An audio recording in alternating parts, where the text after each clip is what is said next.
नमस्कार दोस्तों, स्वागत है आपका फोर्थ न्यूज पर। मैं सत्येंद्र सिंह हूँ।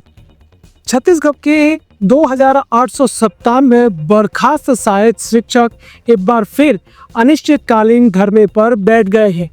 ये वो शिक्षक हैं जिन्हें सरकार ने खुद भर्ती किया था, लेकिन कोर्ट के फैसले के बाद नौकरी से बाहर कर दिया गया है।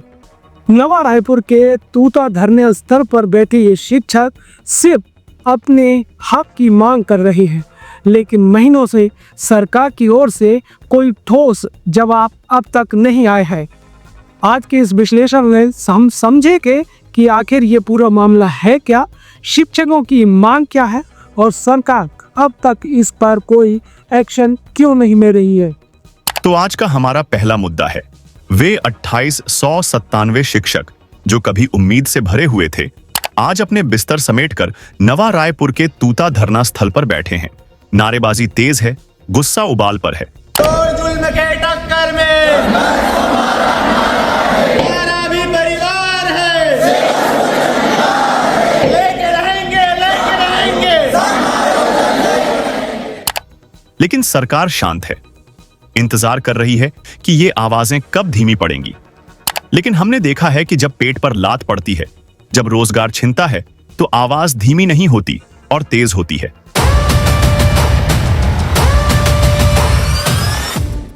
दरअसल 10 दिसंबर 2024 को छत्तीसगढ़ हाईकोर्ट ने एक झटका देने वाला फैसला सुनाया कि सहायक शिक्षक के पद के लिए केवल डीएड डिग्रीधारी पात्र होंगे। बीएड धारकों की नियुक्ति रद्द की जाए। इस फैसले के बाद 2897 सहायक शिक्षक रातों रात बेरोजगार हो गए। इनमें से 56 शिक्षक ऐसे थे जिन्होंने दूसरी सरकारी नौकरी छोड़कर यह पद ज्वाइन किया था। कोर्ट ने सरकार को 15 दिनों के भीतर भर्ती प्रक्रिया पूरी करने का आदेश दिया, लेकिन इन शिक्षकों के लिए कोई वैकल्पिक रास्ता नहीं सुझाया।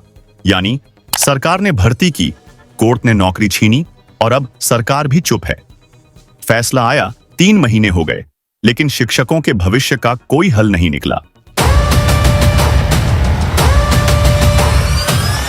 समायोजन की मांग, बीएड धारकों को किसी अन्य पद पर समायोजित किया जाए। बर्खास्तगी पर रोक, बिना समाधान दिए किसी को सड़क पर न छोड़ा जाए। कमेटी की सुस्ती खत्म हो। अगर सरकार ने जांच कमेटी बनाई है तो इसकी समय सीमा भी तय होनी चाहिए। सम्मानजनक समाधान, शिक्षकों की मेहनत और वर्षों की पढ़ाई को बर्बाद न किया जाए।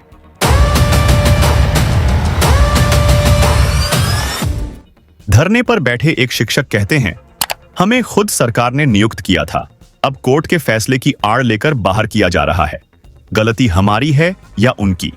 दूसरे का कहना है, हमारा परिवार चलाना मुश्किल हो गया है। वे पूछ रहे हैं कि अगर हमें ही हटाना था तो पहले नौकरी क्यों दी थी? ये सिर्फ आंकड़ों की बात नहीं है, ये 2897 परिवारों की आजीविका का सवाल है।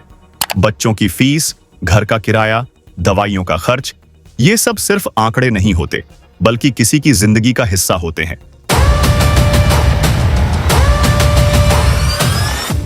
सरकार ने कमेटी बना दी, पर फैसले की रफ्तार इतनी धीमी है कि शिक्षक खुद कमेटी के खिलाफ आंदोलन कर रहे हैं। शिक्षकों ने विधानसभा जाने वाली सड़क पर प्रदर्शन किया। वे तख्तियां लिए खड़े थे। शिक्षकों ने साफ कर दिया है कि अब आर पार की लड़ाई होगी। जब तक हमारी मांगे पूरी नहीं होती, तब तक धरना खत्म नहीं होगा। तो सरकार ने तो कमेटी बना दी है, लेकिन फैसले की रफ्तार कछुए से भी धीमी है। नौकरी से बर्खास्त शिक्षक सड़क पर है, लेकिन सत्ता के गलियारों में कोई हलचल नहीं दिखती। अब हम चलते हैं हमारे आज के दूसरे मुद्दे की ओर, जो छत्तीसगढ़ की विधानसभा से जुड़ा हुआ है।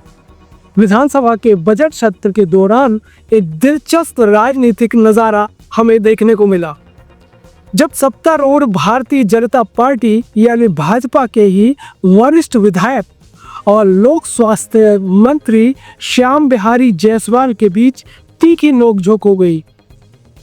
दोनों के बीच शब्दों के जमकर बाण चली और बाण ऐसे चले कि विपक्ष भी हैरान रह गया।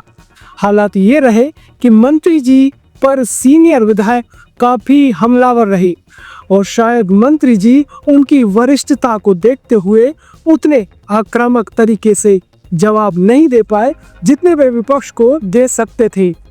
आखिर में मंत्री जी को कहना ही पड़ गया कि जांच के बाद किसी को सूली पर चढ़ाने का अधिकार मुझे नहीं है। देखिए विधानसभा में क्या हुआ। तो आज का हमारा दूसरा मुद्दा है मंत्री श्याम बिहारी जायसवाल और भाजपा के ही सीनियर विधायक अजय चंद्राकर का, जो विधानसभा में विपक्ष की भूमिका निभाते नजर आ रहे हैं। भाजपा विधायक ने विधानसभा में सरकार से यह स्पष्ट करने को कहा कि क्या स्वास्थ्य विभाग की 385 करोड़ की खरीदारी बिना बजट प्रावधान के की गई। मैंने पूछा पैसा डीएचएस ने मांग की, भुगतान रुका है 300 कुछ करोड़ का, वो आपने खरीदा, वो पैसा उपलब्ध था कि नहीं था खरीदने के लिए, कि बिना पैसे के खरीदा गया, ये बताइए मुझको।